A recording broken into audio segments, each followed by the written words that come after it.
अज्ञानतिमिरान्धस्य ज्ञानाञ्जनशलाकया चक्षुरुन्मीलितं येन तस्मै श्रीगुरवे नमः। वाञ्छाकल्पतरुभ्यश्च कृपासिन्धुभ्यैव च पतितानां पावनेभ्यो वैष्णवेभ्यो नमो नमः। नमो महवदन्नाय कृष्णप्रेमप्रदायते कृष्णाय कृष्णचैतन्य नाम्ने गौरतिसे नमः। वृन्दावै तुलसीदेवै प्रियावै केशवस्य च कृष्णभक्तिपदे देवी सत्यवत्यै नमो नमः। जय श्रीकृष्ण चैतन्य प्रभु नित्यानन्द श्री अद्वैत गदाधर श्रीवासादि गौरभक्तवृन्द। हरे कृष्णा कृष्णा कृष्णा हरे हरे, हरे राम राम राम हरे हरे। हरे कृष्णा कृष्णा कृष्णा हरे हरे, हरे राम राम राम हरे हरे। हरे कृष्णा कृष्णा कृष्णा हरे हरे, हरे राम राम राम हरे हरे। সকলকে ধন্যবাদ প্রণাম। হরে কৃষ্ণ। তো আসুন আমরা গুরুদেবের কৃপায় কৃষ্ণ কথায় আসব। তো আজ পবিত্র তিথি, ভগবানের সর্বশ্রেষ্ঠ ব্রত একাদশী, আজ মোহিনী একাদশী। তো গুরুদেবের কৃপায় আমরা তারই আশীর্বাদ নিয়ে, তারই শক্তিতে আমরা কৃষ্ণের কিছু কথা আলোচনা করার চেষ্টা করব। তো আমাদের সনাতন ধর্ম, সেই সনাতন ধর্মে একেশ্বরবাদকেই স্বীকৃতি দেওয়া হয়েছে। অর্থাৎ আমাদের এই সনাতন ধর্মে 2 জন 4 জন বা 10 জন বা 20 জন ভগবান নেই। ভগবান একজন, একমেব অদ্বিতীয়ম। আমি এক এবং অদ্বিতীয়, অর্থাৎ আমার কোনো দ্বিতীয় নেই। তো সেই সনাতন ধর্মে যে এক ভগবানের কথা বলা হয়েছে, সেই ধর্মশাস্ত্রের বিভিন্ন জায়গায় কাকে সেই ভগবানের পদ দেয়া হয়েছে, বা কে সেই আদি পুরুষ, কে সেই ভগবান যিনি পরমাত্মা রূপে প্রত্যেক জীবের মধ্যে বিরাজ করছেন। ভাগবত বলছেন, ভাগবতের 1-2-11 নম্বর শ্লোকে ভগবান এক হলেও তার 3 স্বরূপ বা 3 প্রকাশ বা 3টি নামে তিনি অভিহিত হন। সেই কথা ভাগবতে সুন্দরভাবে বলে দিচ্ছেন। কি বলছেন? বদন্তি তত্তত্ত্ববিদস্তত্ত্বম যজ্ঞানমদ্বয়ম ব্রহ্মেতি পরমাত্মেতি ভগবানেতি শব্দতে। অর্থাৎ কি বলছেন? সেই অদ্বিতীয় জ্ঞান তত্ত্ব, অর্থাৎ যার কোনো দ্বিতীয় নেই, সেই অদ্বিতীয় জ্ঞান তত্ত্ব যার দ্বিতীয় নেই, তত্ত্ববিদগণ তাকে পরমার্থ বলেন। সেই পরম তত্ত্ববস্তু ব্রহ্ম, পরমাত্মা এবং ভগবান, এই 3 নামে কথিত। তবে সেই পরম তত্ত্ববস্তুর রূপ বিভিন্ন। তো সেই পরম তত্ত্ববস্তু নিরাকার ব্রহ্মরূপে সমগ্র জগতে ব্যক্ত। আবার কি সেই পরম তত্ত্ববস্তুই চতুর্ভুজ নারায়ণ রূপে প্রত্যেক জীবের হৃদয়ে বিরাজমান। আবার সেই পরম তত্ত্ববস্তুই দ্বিভুজ শ্যাম সুন্দর রূপে তার নিত্য ধামে নিত্য বিরাজমান। তো সেই দ্বিভুজ শ্যাম সুন্দর যে ভগবানের রূপ, সেটা অতি দুর্লভ। ভগবান শ্রীকৃষ্ণ 11 অধ্যায় গীতায় সেখানে বলেছেন যে আমার এই দ্বিভুজ রূপ অতি দুর্লভ, এই রূপ আমার নিত্য। এমন কোন সময় ছিল না যে এই রূপ ছিল না, এবং ভবিষ্যতেও এমন কোন সময় থাকবে না যে এই রূপ বিলুপ্ত হয়ে যাবে বা থাকবে না। অর্থাৎ ভগবানের এই দ্বিভুজ শ্যাম সুন্দর রূপ হচ্ছে নিত্য রূপ। তো এটাই বলা হচ্ছে ব্রহ্ম সংহিতায় 5ম অধ্যায় 1 নম্বর শ্লোকে ব্রহ্মাজি স্বয়ং জীবের উদ্দেশ্যে বলছেন যে ঈশ্বর পরম কৃষ্ণ সচ্চিদানন্দ বিগ্রহ অনাদিরাদির গোবিন্দ সর্বকারণ কারণম। ঈশ্বর হলেন পরমেশ্বর। ঈশ্বর অনেক আছেন, কিন্তু পরমেশ্বর একজন। সেই পরমেশ্বরকে নাম শ্রী গোবিন্দ অর্থাৎ শ্রীকৃষ্ণ। তিনি হলেন আদি অনাদির উৎস, সমস্ত কিছুর উৎস। এটা ব্রহ্মাজি বলছেন। ভাগবতেও বলা হচ্ছে এতে চাংশ কলা অংশ কৃষ্ণস্তু ভগবান স্বয়ং। অর্থাৎ কৃষ্ণই স্বয়ং ভগবান এবং আর বাকি সকলে তার অংশ, একথা সেখানেও বলা হচ্ছে। তো সেই জন্য তত্ত্ববিদগণ বলছেন যে ভগবানের 3টে রূপ, ব্রহ্ম, পরমাত্মা এবং ভগবান। সে ব্রহ্ম কি, পরমাত্মা কি এবং ভগবান কি বলা হলো। তো সেই একই কথা তত্ত্ববিদগণ খুব সুন্দরভাবে বলছেন যে কৃষ্ণাংশ পরমাত্মা বৈ ব্রহ্ম তজ্জ্যোতি রেবজ। কৃষ্ণের অংশ বা কলা হচ্ছেন পরমাত্মা, এবং কৃষ্ণের যে অঙ্গ জ্যোতি, তার শরীর থেকে যে জ্যোতি নির্গত হচ্ছে, সেই নির্গত জ্যোতি হলো নিরাকার ব্রহ্ম। তো আবার গীতাতেও সেই শ্রীকৃষ্ণ একই কথা বলছেন।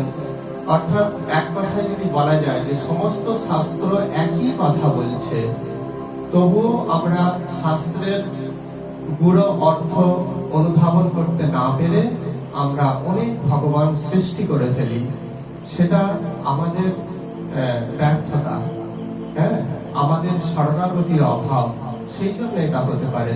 কিন্তু এখানে স্বয়ং শ্রীকৃষ্ণ গীতায় নিজের মুখেও বলে দিচ্ছেন। কি বলছেন? যে মত্ত পরতর নাম্ন কিঞ্চিদস্তি ধনঞ্জয় মই সর্ব মৃদম ব্রতম সূত্রে মণি গণাইব। কি বলছেন? যে মত্ত পরতর নাম্ন কিঞ্চিদস্তি ধনঞ্জয়। হে ধনঞ্জয়, আমার থেকে শ্রেষ্ঠ বা আমার ওপরে কিঞ্চিত বস্তুও নেই। একটা সুতোর মধ্যে যেমন মণি সমূহ, মণিগুলো গাঁথা থাকে, ঠিক সেরকম সমগ্র বিশ্ব আমার মধ্যে অবস্থান করছে। উপনিষদেও এই সকল কথা বলা হয়েছে। তো সেই ভগবান হলেন কে তাহলে? পরমেশ্বর ভগবান হলেন শ্রীকৃষ্ণ। আর আমরা প্রত্যেকটা জীব হলাম তার অংশ। সেই কথাও ভগবান শ্রীকৃষ্ণ গীতায় বলছেন 18 নম্বর অধ্যায়ে যে মামৈবাংশ জীবলোকে জীবভূত সনাতনঃ মনোষষ্ঠানীন্দ্রিয়াণি প্রকৃতিস্থানি পশ্যতি।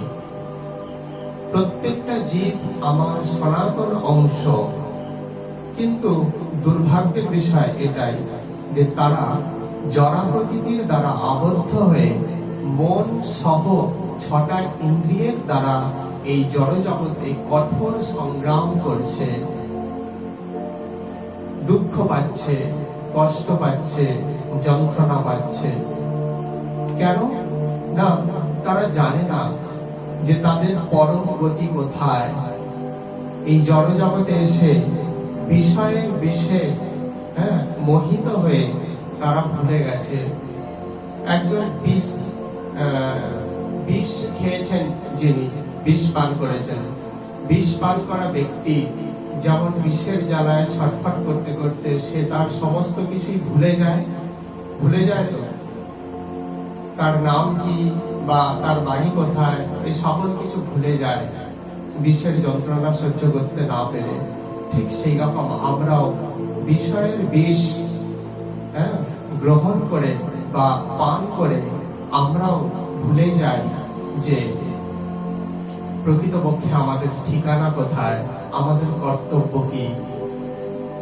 তো আমরা তার ওর জন্যই যে আমরা ভগবানের কাছে শরণাপন্ন হয়ে বলবো, হে কেশব, হে কৃষ্ণ, আমি কিং কর্তব্য বিমূঢ় হয়ে গেছি, এখন আমার কি করা কর্তব্য সেটা তুমি বলো।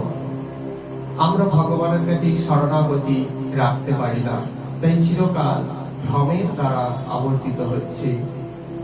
তো জীব কেন দুঃখ পাচ্ছে না? কারণ সে জানে না যে তাদের পরম গতি কোথায়, কিভাবে তারা পরম তত্ত্বকে জানবে, তারা কোন যজ্ঞ করবে, তারা কোন ক্রিয়া করবে, তারা কার জন্য তপস্যা করবে, তারা কোন ধর্ম পালন করবে, যা পালন করলে তারা আনন্দময়, সচ্চিদানন্দময় সেই পরম পুরুষের ধামে নিত্যকালের জন্য ফিরে যেতে পারবে।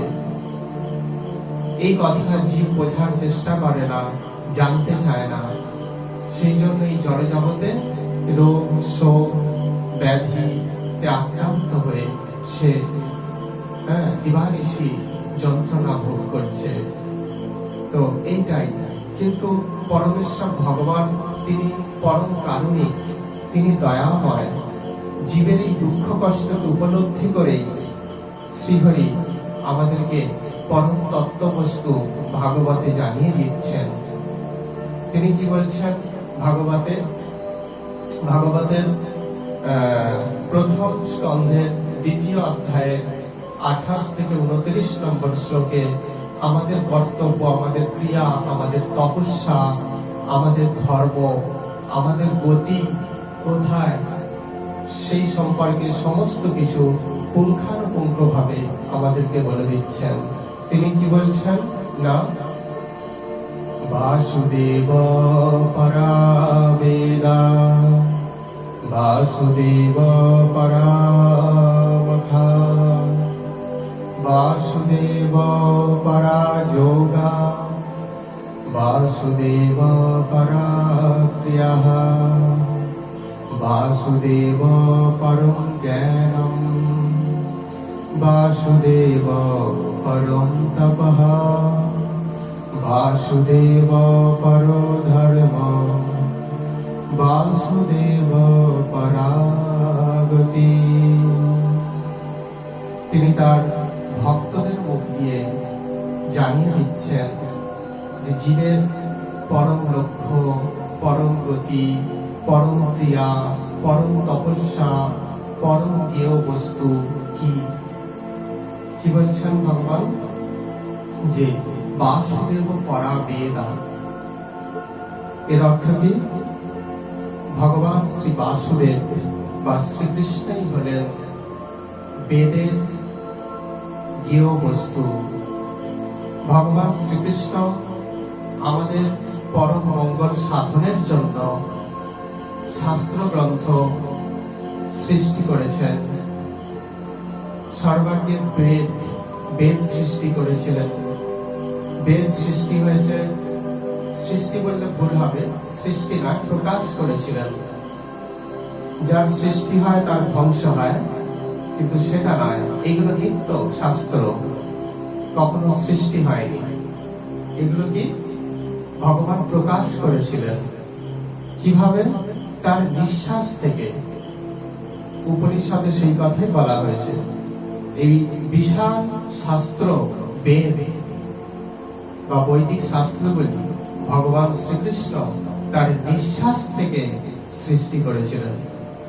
তো সেই বেদের জ্ঞেয় বস্তু কি? বেদ কেন আমরা পড়ব? না, সেই শ্রীকৃষ্ণ পরম তত্ত্ব বস্তু শ্রীকৃষ্ণকে জানার জন্য আমরা বেদ অধ্যয়ন করব। কিন্তু বেদ অধ্যয়ন করে যদি আমরা কৃষ্ণকে জানতে না পারি, কৃষ্ণকে বুঝতে না পারি, তাকে যদি চিনতে না পারি, তাহলে কিন্তু আমাদের বেদ পাঠের কোনো অর্থ হয় না।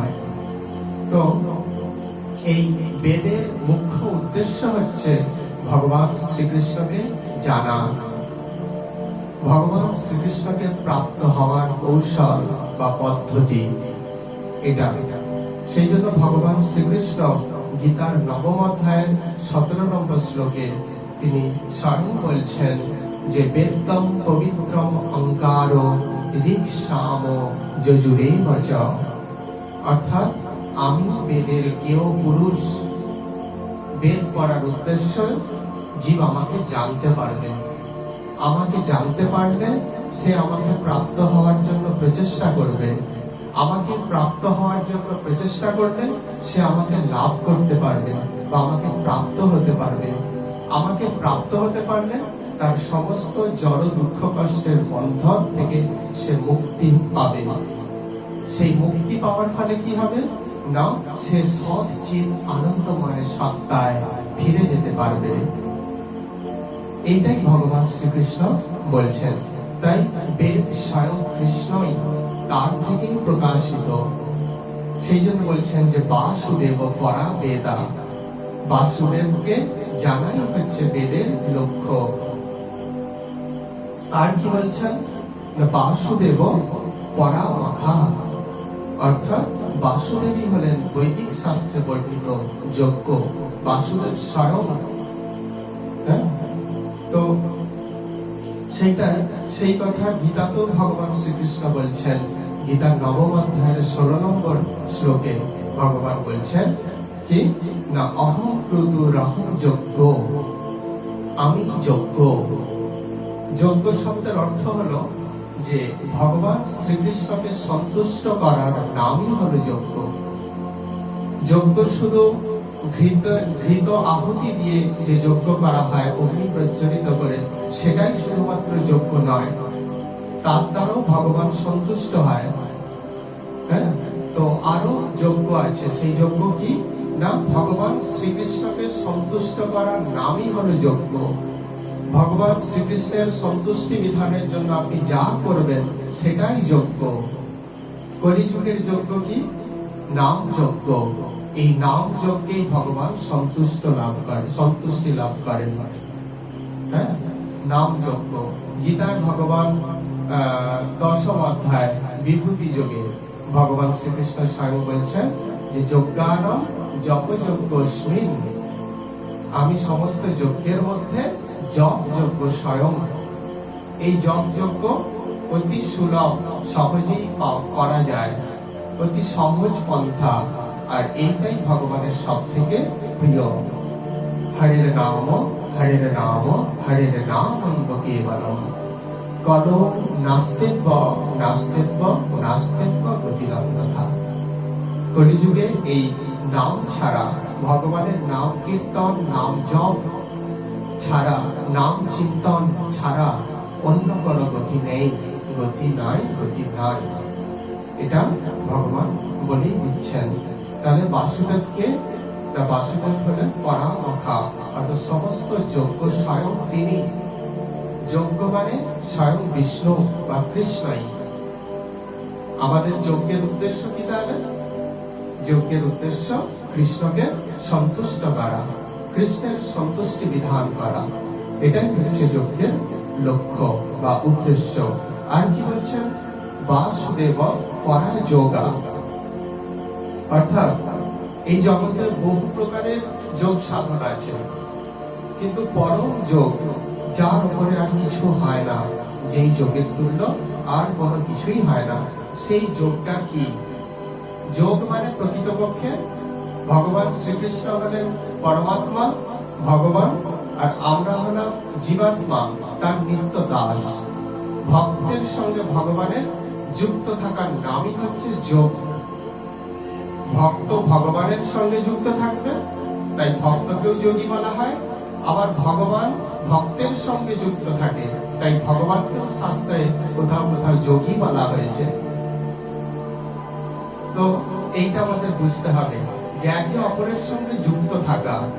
কৃষ্ণ সর্বদা আমাদের সঙ্গে যুক্ত, তাই তিনি হলেন পরম যোগী। কিন্তু আমরা তার সঙ্গে সর্বদা যুক্ত থাকতে পারি না। হ্যাঁ, তো এই যুক্ত থাকার নামই হচ্ছে যোগ। এই যোগের মধ্যে সর্বশ্রেষ্ঠ যোগ কোনটা? ভগবান শ্রীকৃষ্ণ গীতার ৬ষ্ঠ অধ্যায়ের ৪৭ নম্বর শ্লোকে ভগবান বলছেন, কি বলছেন? যোগী নামপি সর্বেষাং মদ গতেনান্তরাত্মনা শ্রদ্ধাবান ভজতে যো মাম স মে যুক্ত তম মতঃ। অর্থাৎ কি বলছেন? সকল যোগীদের মধ্যে যিনি শ্রদ্ধা সহকারে মদগত চিত্তে নিরন্তর আমার ভজনা করেন, সর্বদা ভগবানের ভজনা করেন, তিনি আমার মতে সর্বশ্রেষ্ঠ যোগী। কে বলছেন কথাটা? পরমেশ্বর ভগবান শ্রীকৃষ্ণ স্বয়ং বলছেন, তিনি হলেন সর্বশ্রেষ্ঠ যোগী। আর কি বলছেন এখানে? তাহলে সেই জন্য এখানে বলা হচ্ছে বাসুদেব পরা যোগা। বাসুদেবের সঙ্গে যুক্ত থাকাই হচ্ছে পরম যোগ। আমরা কোথায় যুক্ত থাকি? আমরা বিষয়ের সঙ্গে যুক্ত থাকি। আমরা কোথায় যুক্ত থাকি? আমরা অনিত্য জড় সংসারের সঙ্গে যুক্ত থাকি। তাই আমাদের যুক্ত থাকাটা সঠিক নয়। এখানে কার সঙ্গে যুক্ত হওয়ার কথা বলছে? হ্যাঁ, কারণ কি না, কারণ আমি তারই অংশ, তার সঙ্গে যুক্ত থাকাই আমার কর্তব্য। একটা মেঘ, বিশাল আকৃতির মেঘ থেকে যখন এক টুকরো মেঘ যখন বিচ্ছিন্ন হয়ে যায়, তখন কি হয়? তখন সেই টুকরো মেঘটাকে আর খুঁজে পাওয়া যায় না। সে কি হয়? আকাশের বুকে কোথায় বিলীন হয়ে যায়। ঠিক সেই রকম ভগবানের সঙ্গে আমরা যুক্ত নেই বলে আমরা এই সংসার সমুদ্রে, দুঃখের সাগরে আমরা বিলীন হয়ে যাচ্ছি। সেই জন্য বলছেন বাসুদেব পরা যোগা, অর্থাৎ বাসুদেব হলেন পরম যোগ। তার সঙ্গে যুক্ত থাকাটাই হচ্ছে পরম যোগীর লক্ষণ। এটা বলছে। আর কি বলছে? আর কি না, বাসুদেব পরা ক্রিয়া, অর্থাৎ বাসুদেবের সন্তুষ্টি বিধানের জন্য ক্রিয়া সম্পাদন করা হয়, সেটাই হচ্ছে পরম ক্রিয়া। আমরা কি ক্রিয়া করি? আমরা সংসারের জন্য নানা রকম ক্রিয়া করি, বিষয়ের পিছনে ধাবিত হয়ে আমরা ক্রিয়া করি, কিন্তু এটা ক্রিয়া নয়। এই ক্রিয়া কি করে? জীবকে এই জড় জগতের দুঃখময় বন্ধনে বারবার আবদ্ধ করে। কিন্তু প্রকৃতপক্ষে ক্রিয়া কি, সেটা ভগবান শ্রীকৃষ্ণ গীতার ৯ম অধ্যায়ের ২৭ নম্বর শ্লোকে সে কথা স্পষ্ট ভাবে বলে দিচ্ছেন। কি বলছেন? ইয়ৎ করোসি ইয়দশ্নাসি ইয়ৎ জুহসি দদাসি ইয়ৎ তপস্যসি কৌন্তেয় তৎ পুরুষ্য মদ অর্পণম। এটাই হচ্ছে জীবের পরম ক্রিয়া। কি? তুমি যা কিছু করো, যা কিছু আহার করো, যা কিছু হোম করো, যা কিছু তপস্যা করো, অর্থাৎ এক কথায় তুমি যা কিছু ক্রিয়াকর্ম করো, তার সমস্ত কিছু আমাকে অর্পণ করে করো, আমাকে সমর্পণ করো। এটাই হচ্ছে পরম ক্রিয়া। সেই জন্য ভগবান এখানে বলছেন কি না, বাসুদেব পরা ক্রিয়া। বাসুদেবের বিধিবিধানের জন্য ক্রিয়াকর্ম করাটাই হচ্ছে পরম ক্রিয়া। এই ক্রিয়া আমাদের কি করে? আমাদের চিত জগতের রাস্তা প্রশস্ত করে দেয়, চিত জগতে ফিরে যাওয়ার একটা রাস্তা তৈরি করে দেয় আমাদেরকে। সেই জন্য বলা হচ্ছে বাসুদেব পরা ক্রিয়া। আর কি বলছেন? বাসুদেব পরম জ্ঞান, অর্থাৎ বাসুদেবকে জানাই হচ্ছে পরম জ্ঞান। যিনি অনেক কিছু জানেন, যার জড়জগতে অনেক কিছু জ্ঞান আছে, তাকে প্রকৃত জ্ঞানী এখানে বলা হচ্ছে না। তাকে শাস্ত্রের প্রকৃত যে জ্ঞানী সেটা বলা হচ্ছে না। জ্ঞানীকে, সেই জ্ঞানীর সঙ্গেও ভগবান শ্রীকৃষ্ণ গীতার 7ম অধ্যায়ের 17 নম্বর শ্লোকে বলে দিচ্ছেন, প্রকৃতপক্ষে জ্ঞানীকে। এই জ্ঞানী হওয়ার জন্য ইউনিভার্সিটিতে পড়াশোনারও প্রয়োজন হয় না। এই জ্ঞান এমনই সুলভ, এই জ্ঞান ইউনিভার্সিটিতে পাওয়া যায় না। এই জ্ঞান নিষ্কিঞ্চন কৃষ্ণ ভক্তের কাছে পাওয়া যায়। যার ব্যাংকে কোটি কোটি টাকা নেই, যার বিশাল বিশাল সম্পত্তি নেই, যিনি একেবারে নিষ্কিঞ্চন, যিনি একেবারেই কৃষ্ণের শরণাগত, যিনি নিষ্কাম ভাবে ভগবান শ্রীকৃষ্ণের সেবা করেন, সেই ব্যক্তির কাছেই এই জ্ঞান প্রাপ্ত হওয়া যায়। তো ভগবান শ্রীকৃষ্ণ গীতার 7 নম্বর অধ্যায়ের 17 নম্বর শ্লোকেও এখানে বলে দিচ্ছেন যে প্রকৃতপক্ষে জ্ঞানীকে। জ্ঞানীকে তিনি বলছেন, তেষাম জ্ঞানী নিত্যযুক্ত এক ভক্তির বিশিষ্যতে প্রিয় হি জ্ঞানীনা অত্যর্থমহং স চ মম প্রিয়ঃ। অর্থাৎ ভক্তদের মধ্যে যিনি আমাকে নিত্যযুক্ত, তার সমস্ত ক্রিয়া কর্ম মন সমস্ত কিছু কৃষ্ণে যুক্ত, কৃষ্ণের সঙ্গে নিত্যযুক্ত ও একনিষ্ঠ, সেই তত্ত্বজ্ঞানী ব্যক্তি আমার অত্যন্ত প্রিয়।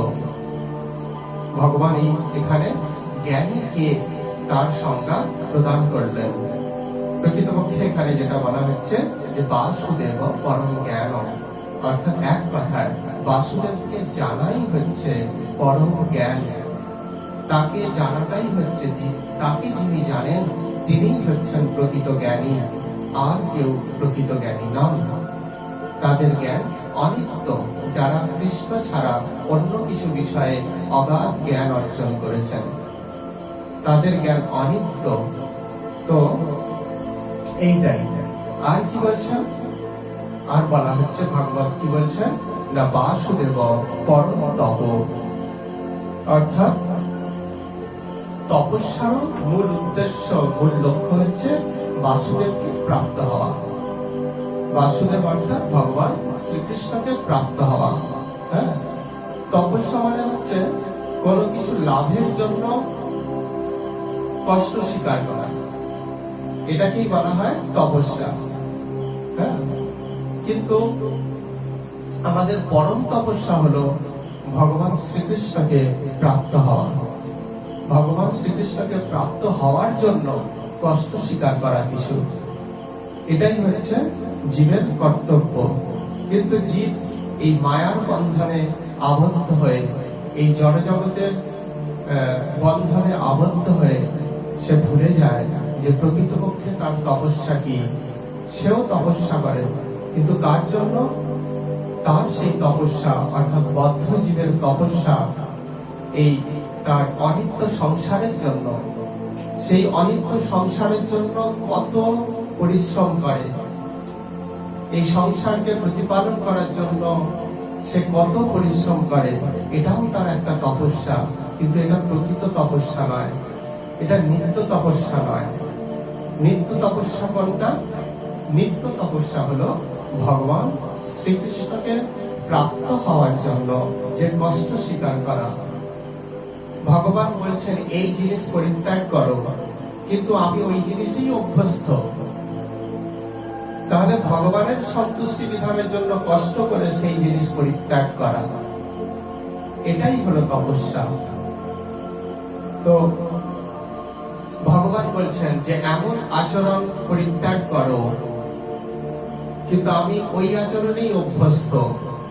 তাহলে ভগবানের সন্তুষ্টি বিধানের জন্য আমাকে ওই আচরণ পরিত্যাগ করতে হবে, এটাই হলো তপস্যা। এই তপস্যা কি করে? তা ভগবানকে প্রাপ্ত করায়, আমাদের যে আনন্দময় সত্তা, সেই সত্তায় প্রতিষ্ঠিত করে দেয়। আমরা তো সেই আনন্দময় সত্তা থেকে বিচ্যুত হয়ে এই দুঃখময় জগতে অধঃপতিত হয়ে গেছি, কিন্তু সেই আনন্দময় নিত্য সত্তায় প্রতিষ্ঠিত করে দেয় এই তপস্যা। সেই জন্য বলছেন যে এটাই জীবের যথার্থ তপস্যা, কি না বাসুদেবকে প্রাপ্ত হওয়া, তার জন্য পরিশ্রম করা বা কিছু তপস্যা করা। এই কথা ভগবান গীতাতেও সমস্ত কিছু বলে দিচ্ছেন, যে গীতায় ভগবান যে বলছেন যে এই তপস্যাও তিনি স্বয়ং। গীতার পঞ্চম অধ্যায় 29 নম্বর শ্লোক ভগবান কি বলছেন, ভক্তারহং যজ্ঞ তপসম সর্বলোক মহেশ্বরম। কি বলছেন, আমি সমস্ত যজ্ঞ ও তপস্যার পরম ভক্তা। তোমরা যে যজ্ঞ করো, তোমরা যে তপস্যা করো, তার পরম ভক্তা হলাম আমি স্বয়ং, অর্থাৎ শ্রীকৃষ্ণ স্বয়ং। সেই কথা বলছেন, অর্থাৎ যদি তপস্যাও করতে হয় সেটা কৃষ্ণকে প্রাপ্ত হওয়ার জন্য বা কৃষ্ণের সন্তুষ্টি বিধানের জন্য করাই আমাদের উচিত। এই কথা বলা হচ্ছে। আর কি বলছেন, বাসুদেব পরধর্ম। বাসুদেব তার সেবা করা, তার আরাধনা করা, তার ভজন করাই হচ্ছে সর্বশ্রেষ্ঠ ধর্ম, পরম ধর্ম। এই ধর্মের ওপরে আর কিছুই হয় না।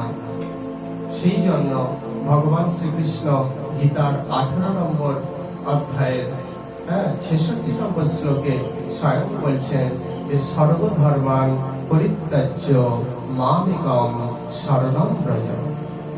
হে জীব, তুমি সমস্ত ধর্ম পরিত্যাগ করে, অর্থাৎ সমস্ত অনিত্য ধর্ম পরিত্যাগ করে তুমি নিত্য ধর্ম আমার ভজনে রত হও। সর্বধর্মান পরিত্যাজ্য মামেকং, মানে একমাত্র আমার সেবা করো। মামেকং শরণং ব্রজ, আমার শরণ গ্রহণ করো। অহং ত্বং সর্ব পাপেভ্য, আমি তোমাকে সমস্ত পাপ থেকে মুক্ত করব। মা শুচ, চিন্তা করো না, তুমি আমার শরণাপন্ন হও। অর্থাৎ বাসুদেবই হচ্ছেন পরম ধর্ম। জগতে ধর্ম অনেক থাকতে পারে, আমি আজ বললে কালই একটা নতুন ধর্ম সৃষ্টি করে দিতে পারি।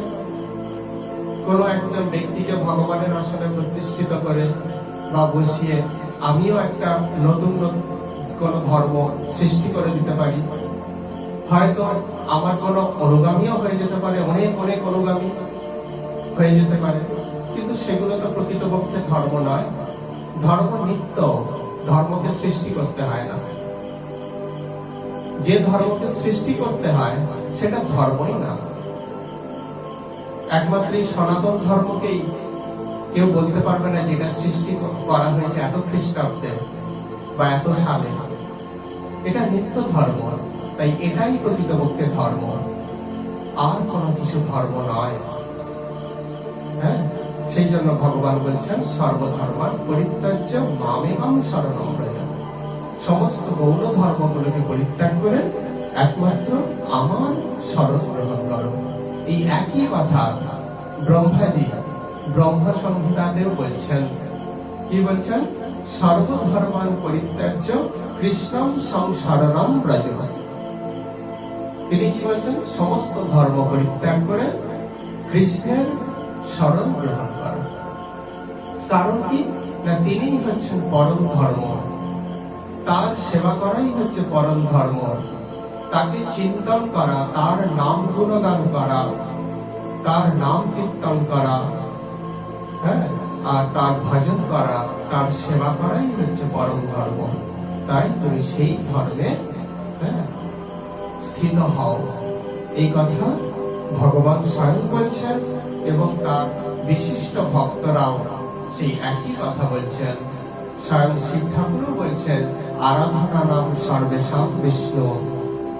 সমস্ত আরাধনার মধ্যে সর্বশ্রেষ্ঠ আরাধনা বা সর্বশ্রেষ্ঠ ধর্ম ভগবান শ্রীকৃষ্ণের আরাধনা করা। শিব ঠাকুর এটাও বলছেন, ভুবনে সর্বলোকানাম ন আরাধ্য বই হরি বিনা, হরি ছাড়া প্রকৃত আরাধ্য এই জগতে দ্বিতীয় কেউ হতে পারে না। শিব ঠাকুর স্বয়ং বলছেন এই কথা। তাই বাসুদেবী হচ্ছেন পরম ধর্ম। আর কি বলছেন? বাসুদেব পরাগতি। জীবের পরম গতি কি? বাসুদেবকে প্রাপ্ত হওয়া। এটাই হচ্ছে জীবের পরম গতি। জীব ভগবান থেকে বিচ্যুত হয়ে এই জড় জগতে পতিত হয়েছে। তার ফলে কি হচ্ছে? তার ফলে সে এই জড় জগতে দুঃখ কষ্ট ভোগ করছে। আমরা আগেও আলোচনা করলাম যে ভগবান শ্রীকৃষ্ণ বলছেন মমই বংশ জীবলোকে জীবভূত সনাতন। জীব আমার সনাতন অংশ। তাহলে জীব যদি কৃষ্ণের সনাতন অংশ হয়, তাহলে কৃষ্ণ হচ্ছেন, কৃষ্ণের স্বরূপটা সৎ চিৎ আনন্দময়। সৎ মানে নিত্য, চিৎ মানে চেতনময়, আনন্দ মানে আনন্দ। যেই আনন্দ নিত্য, অর্থাৎ কখনো আর বিনষ্ট হবে না। আমাদের আনন্দ বিনষ্ট হয়ে যায় তো। আজ খুব আনন্দ করলাম, কাল আবার কাঁদতে হচ্ছে। তাহলে এটা কি নিত্য আনন্দ? এটা অনিত্য আনন্দ। প্রকৃতপক্ষে এটা আনন্দই না। আমাদের এগুলোকে আনন্দ বলে অভিহিত করি, ঠিক কথা, কিন্তু প্রকৃতপক্ষে এগুলো হচ্ছে উন্মত্ততা এক প্রকারের, আনন্দ না। আনন্দ যেটা হবে সেটা কখনো নষ্ট হয়ে যাবে না। আনন্দ নিত্য। হ্যাঁ, তো সেই সৎ চিৎ আনন্দময় ভগবান শ্রীকৃষ্ণের অংশ আমরা প্রত্যেকেই। তাহলে আমরাও আনন্দময়, কিন্তু আমাদের চেতনায় সেই আনন্দ বিরাজ করছে না। হ্যাঁ, কেন না? আমরা তার থেকে বিচ্ছিন্ন হয়ে গেছি। তার ধর্ম থেকে আমরা বিচ্ছিন্ন হয়ে আমরা জীবন যাপন করছি।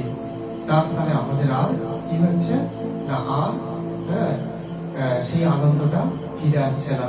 ঠিক যেমন নদী প্রবাহিত হচ্ছে, নদীর জলটা কি সুন্দর কলধ্বনি দিয়ে প্রবাহিত হচ্ছে, কলরব তুলে, কত কানে কত সুন্দর শুনতে লাগে সেই কলধ্বনিটা।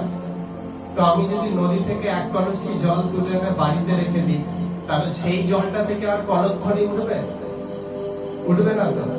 আবার যদি সেই জলটাকে নদীতে ফেলে দিই, কলধ্বনি উঠবে?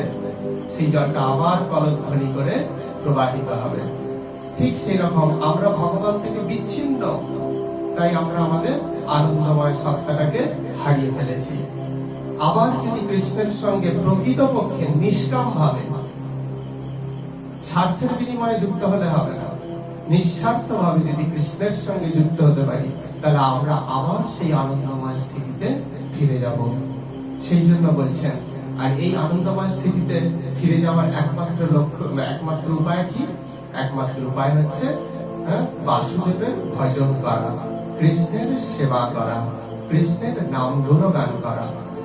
এটাই হচ্ছে একমাত্র উপায়। সেই জন্য বলছেন বাসুদেব পরাগতি। জীবের পরম গতি হচ্ছে বাসুদেব। বাসুদেবকে প্রাপ্ত হওয়া। আমরা সাধারণত জড়জগতে কিছু একটা বিষয় প্রাপ্ত হলে আমরা মনে করি অনেক কিছু পেয়ে গেছি, কিন্তু তখন আমরা খুব আনন্দ করি, কিন্তু পরবর্তীকালে সেই আনন্দটা মিশিয়ে যায়, নষ্ট হয়ে যায়। হ্যাঁ, হয়ে যায়। তখন কি হয়? তখন আবার অন্য কিছু প্রাপ্ত হওয়ার ইচ্ছা হয় আমাদের। কেন না, এই যেটা প্রাপ্ত হলাম তার উপরেও নিশ্চয়ই আরো প্রাপ্ত হওয়ার বস্তু আছে, সেই জন্য। কিন্তু কৃষ্ণকে প্রাপ্ত হলে আর কোনো কিছুরই প্রয়োজন হয় না। সেই জন্য বলছেন কি, বাসুদেব পরাগতি, অর্থাৎ সমস্ত জীবের পরম গতি হলো শ্রী বাসুদেব। এইটাই ভগবান শ্রীকৃষ্ণ বলছেন। আর ভগবান গীতার 15 নম্বর অধ্যায় 6 নম্বর শ্লোকে সেই কথা একটু স্পষ্ট ভাবে বলে দিচ্ছেন। এই জীবের পরম গতি, জীব পরম স্থিতি লাভ করবে কোথায়? কি বলছেন? ন তদ ভাষয়তে সূর্য, ন শশাঙ্ক, ন পাবক, যৎ গত্বা ন নিবর্তন্তে তদ ধাম পরমম মম। এই জগতে অনন্ত কোটি গ্রহলোক আছে, তুমি পূর্ণ কর্মের দ্বারা বা পাপ কর্মের দ্বারা যেখানেই যাও না কেন, সেখান থেকে আবার প্রত্যাবর্তন করে এই পৃথিবী লোকে ফিরে আসতে হয়। পুণ্য ক্ষয় হয়ে গেলে বা পাপ ক্ষয় হয়ে গেলে আবার এই জড় জগতে ফিরে আসতে হয়। কিন্তু ভগবান কি বলছেন, আমার নিত্যধাম একবার প্রাপ্ত হলে আর জীবকে কখনো এই দুঃখময় জড় জগতে ফিরে আসতে হয় না। সেই ধামটা কিরকম, ন তদ্ভাসয়াতে সূর্য ন শশাঙ্ক ন পাবক। সেই ধামে সূর্যচন্দ্রের আলো নেই, সেই ধামে কোন বিদ্যুতের আলো নেই, নিশ্চয়ই তার অন্ধকার, অন্ধকার না, সেটা কি ভগবান শ্রীকৃষ্ণের অঙ্গজ্যোতিতে চারিদিক উদ্ভাসিত সেই ধাম। সেখানে গেলে যৎগত্বা, যেখানে গেলে ন নিবর্তন্তে, আর এই দুঃখময় জগতে নিবর্তন করতে হয় না, অর্থাৎ ফিরে আসতে হয় না। তদ্ধাম, সেই ধামটা হলো পরম পরম, অর্থাৎ সেই পরম ধামটা হলো আমার। হে জীব, তোমরা সেখানে ফিরে এসো। অর্থাৎ এখানে বোঝাতে চাইছেন, তাকে প্রাপ্ত হওয়া, তার ধামে ফিরে যাওয়াই হচ্ছে জীবের পরম গতি। এর থেকে বেশি গতি আর জীবের হওয়া সম্ভব নয়। সেই জন্য ভাগবত এই কথা বলছেন যে বাসুদেব পরাগতি। তাহলে বোঝা গেল আজকের এই ভাগবতের এই ছোট্ট আলোচনা। তো এই আলোচনায় আমরা এখানে বিশ্রাম দেব।